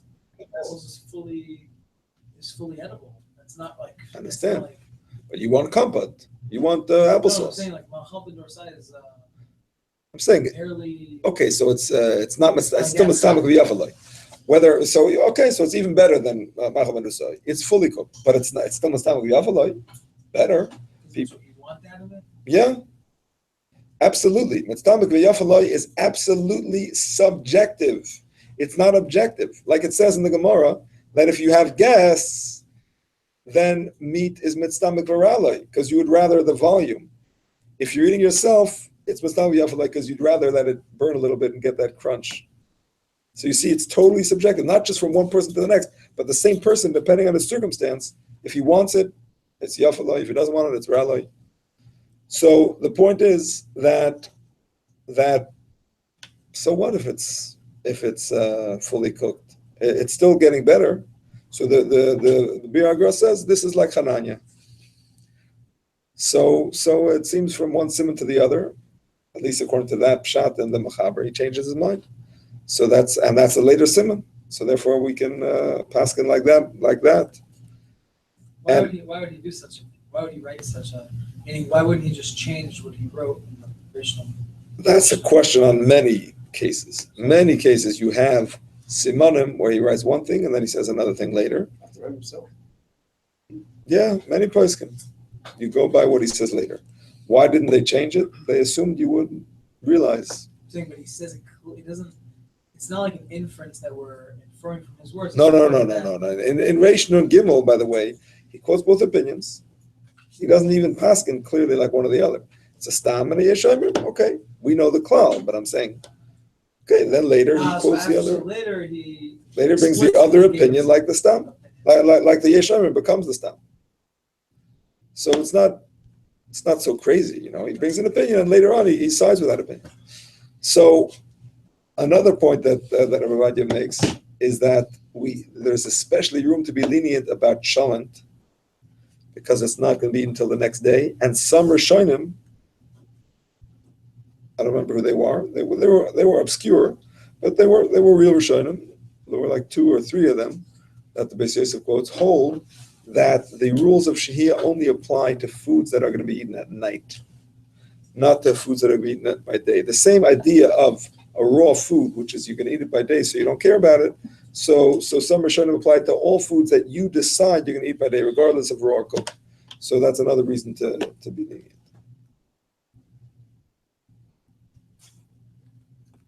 All right. Now, at 9:53, we have room for Sifya Gimel. All right. Shir Michael ben Drusoi. Yeshem Shukamay Shlish Bishul Haroy L'Chaladam Yeshem Shukamay Chatzi Bishulay.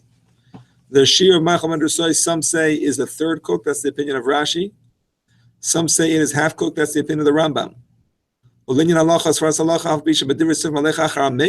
Even though generally when it comes to rabbinic prohibitions, we follow the more lenient opinion. This is a rule in halacha, right? When it comes to Torah laws, we are machmer, safek d'Rabbanan l'chumra. When it comes to the Rabbanan laws, safek d'Rabbanan l'kula. So we have machlokes, Rashi, Rambam. We should be lenient. It's the Rabbanan. All of the laws of Shehiya are d'Rabbanan. Nevertheless, mikomokim mishum chomer Shabbos, because of the chumrah of Shabbos, the stringency of Shabbos, very strict halachas and punishments and so on. So therefore, we should be strict and we should be careful to make sure that it's half cooked from before Shabbos. Unless you have one of the other heterim, it's covered or something's raw, right? Well, then it's not half cooked, but it's covered. It's covered.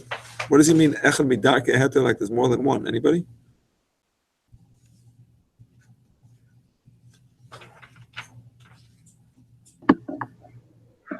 Sorry, what was the question? I'm just not sure what he means when he says one of the. Oh, it's not just placing. Okay, he suggests it means placing raw meat. That means it's maybe not half cooked. It's maybe a third cooked, but you put in a piece of raw meat into it. Okay, or of course if the fire is covered. So. But you could be meko and allow it to be eaten after the fact. If it was 1/3 cooked from before. Correct. Basically, make sure it's half cooked.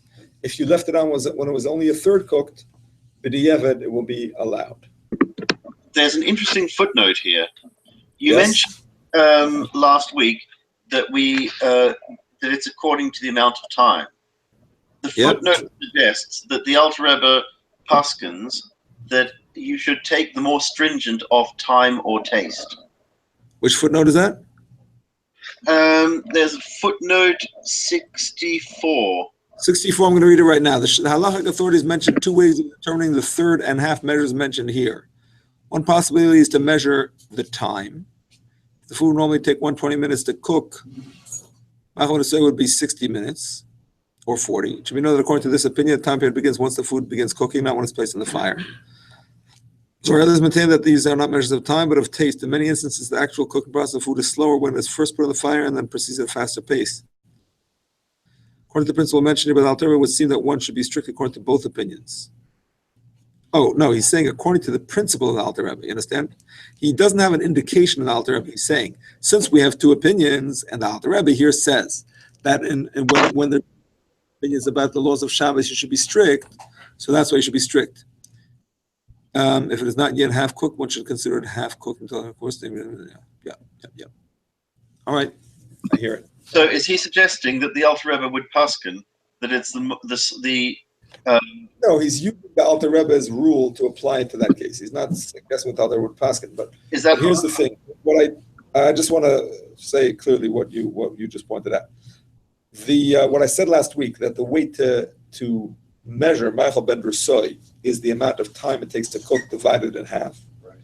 Is actually a machlokes of the Achrayim. Some measure it that way, and some measure no by the actual taste exactly when it tastes half cooked.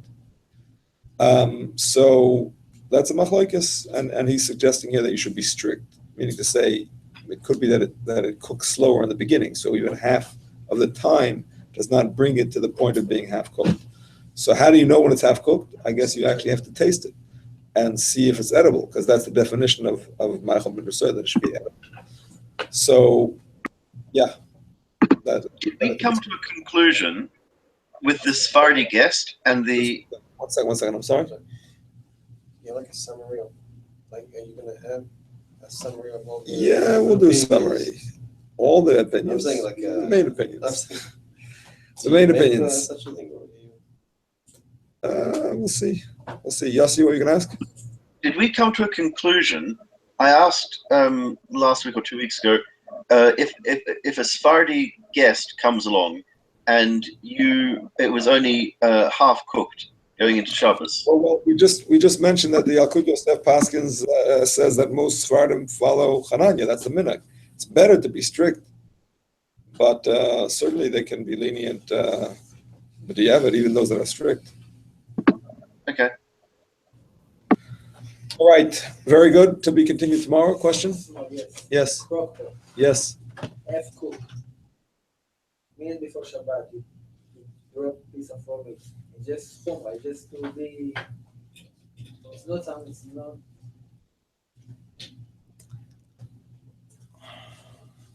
It works for Shehiya. It works for these rules that we're learning now. But if you want to be fully strict and conform with the opinion of Shlomo Zalman Auerbach, then you have to do something to your crock pot to make it mutter. Exactly. No, this is What already happened? there. Button? What? What did he say? You put aluminum on the bottom to lift it up. It holds its money. Lift it up. That's the way. What According to about Shlomo fully Zalman. cooked? Sorry? Fully cooked. plus with two. That's fine too. Just hummus. That's fine too. Not necessarily, just hummus. To fully cook it once you have the Fully element. cooked. Yeah, it's good. It's good. You don't have to. It's a Right. chumrah. Nobody holds like this, right? In Eretz Yisrael, a lot of people are masber. In America, most people are makel. And if All right, to be continued tomorrow. It's Hashem.